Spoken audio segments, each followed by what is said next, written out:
ਬਿਸਮਿਲ੍ਲਾਹਿਰਰਹਿਮਾਨਿਰਰਹੀਮ अस्सलाम वालेकुम। देसी तड़का कुकिंग ਰੈਸਪੀਜ਼ ਵਿੱਚ ਅਸੀਂ ਤੁਹਾਨੂੰ ਵੈਲਕਮ ਕਰਦੇ ਹਾਂ। ਅੱਜ ਮੈਂ ਤੁਹਾਡੇ ਨਾਲ ਜਿਹੜੀ ਰੈਸਪੀ ਸ਼ੇਅਰ ਕਰ ਰਹੀ ਹਾਂ, ਇਹਦੇ ਨਾਲ ਤੁਸੀਂ ਆਪਣਾ ਰੰਗ ਚਿੱਟਾ ਗੋਰਾ ਕਰ ਸਕਦੇ ਜੇ।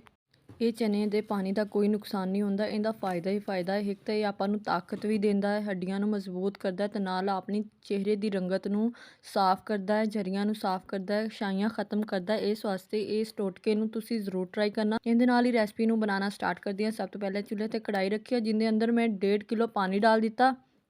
ਇਹਨੂੰ ਮੈਂ ਢੱਕ ਦਿੱਤਾ, ਗਰਮ ਹੋਣ ਵਾਸਤੇ ਛੱਡ ਦਿੱਤਾ। ਇਸ ਤੋਂ ਬਾਅਦ ਇਹ ਚਨੇ ਮੈਂ ਹੁਣ ਇਹਦੇ 'ਚ ਡਾਲ ਦੇਵਾਂਗੀ ਕਾਲੇ, ਜਿਨ੍ਹਾਂ ਨੂੰ ਮੈਂ ਰਾਤ ਨੂੰ ਭਿਗੋ ਕੇ ਰੱਖ ਦਿੱਤਾ ਸੀ। ਇਹ ਕਾਫੀ ਫੁੰਡ ਚੁੱਕੇ ਨੇ। ਇਸ ਤੋਂ ਬਾਅਦ ਫਿਰ ਢੱਕਣ ਲਗਾ ਦਿੱਤਾ। ਇਹ ਪਾਣੀ ਉਬਲਣਾ ਸ਼ੁਰੂ ਹੋ ਗਿਆ। ਇਹਨਾਂ ਨੂੰ ਮੈਂ ਹਲਕੀ ਜਿਹੀ ਅੱਗ ਕਰਕੇ ਇਹਨਾਂ ਨੂੰ ਮਜ਼ੀਦ ਇਸੇ ਤਰ੍ਹਾਂ ਪਕਾਵਾਂਗੀ ਤਾਂ ਕਿ ਇਹਨਾਂ ਦਾ ਪਾਣੀ ਇਹ ਜਿੰਨੀ ਦੇਰ ਤੱਕ ਕਾਲੇ ਜੇ ਰੰਗ ਵਿੱਚ ਨਹੀਂ ਆ ਜਾਣਾ, ਉਨੀ ਦੇਰ ਤੱਕ ਮੈਂ ਇਹਨੂੰ ਪਕਾਵਾਂਗੀ ਇਸੇ ਤਰ੍ਹਾਂ।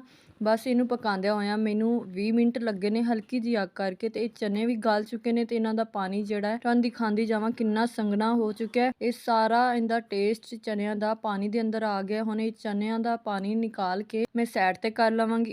ਪਾਣੀ ਨੂੰ ਮੈਂ ਹੁਣ ਇਹ ਨਿਕਾਲ ਲਿਆ, ਚਨੇ ਅਲੱਗ ਕਰ ਲੈਣੇ। ਇਸ ਤੋਂ ਬਾਅਦ ਤੁਹਾਨੂੰ ਦਿਖਾਉਂਦੀ ਜਾਵਾਂ ਕਿ ਹੁਣ ਮੈਂ ਗਲਾਸ ਦੇ ਵਿੱਚ ਥੋੜਾ ਜਿਹਾ ਚੁਟਕੀ ਕੁ ਨਮਕ ਡਾਲਾਂਗੀ। ਉਸ ਤੋਂ ਬਾਅਦ ਇਹ ਪਾਣੀ ਚਨਿਆਂ ਵਾਲਾ ਡਾਲਾਂਗੀ। ਇਸ ਚਨਿਆਂ ਦੇ ਪਾਣੀ ਨੂੰ ਤੁਸੀਂ 20 ਦਿਨ ਤੱਕ ਮੁਸਲਸਲ ਨਿਹਾਰ ਮੂੰਹ ਪੀਣਾ ਹੈ ਤਾਂ ਕਿ ਇਹਦਾ ਤੁਹਾਨੂੰ ਅੱਛਾ ਜਿਹਾ ਰਿਜ਼ਲਟ ਮਿਲੇ। ਤੁਸੀਂ ਇਹ ਜ਼ਰੂਰ ਟਰਾਈ ਕਰਨਾ। ਮੈਨੂੰ ਵੀ ਕਮੈਂਟ ਸੈਕਸ਼ਨ ਵਿੱਚ ਜ਼ਰੂਰ ਦੱਸਣਾ ਕਿ ਤੁਹਾਨੂੰ ਇਹਦਾ ਰਿਜ਼ਲਟ ਮਿਲਿਆ ਕਿ ਨਹੀਂ ਮਿਲਿਆ। ਇਹਦੇ ਨਾਲ ਵੀਡੀਓ ਨੂੰ ਪੂਰਾ ਐਂਡ ਤੱਕ ਦੇਖਿਆ ਕਰੋ, ਵੀਡੀਓ ਨੂੰ ਲਾਈਕ ਕੀਤਾ ਕਰੋ ਤੇ ਮੇਰੇ ਚੈਨਲ ਦੇਸੀ ਤੜਕਾ ਕੁਕਿੰਗ ਰੈਸਪੀਜ਼ ਨੂੰ ਸਬਸਕ੍ਰਾਈਬ ਕੀਤਾ ਕਰੋ ਤੇ ਇਹਨੂੰ ਅੱਗੇ ਸ਼ੇਅਰ ਕੀਤਾ ਕਰੋ। ਇਹਦੇ ਨਾਲ ਮੈਨੂੰ ਦਿਓ ਇਜਾਜ਼ਤ। ਆਪਣੇ ਸਾਰਿਆਂ ਦਾ ਖਿਆਲ ਰੱਖਿਓ, ਮੈਨੂੰ ਦੁਆਵਾਂ 'ਚ ਯਾਦ ਰੱਖਿਓ। ਖੁਦਾ ਹਾਫਿਜ਼।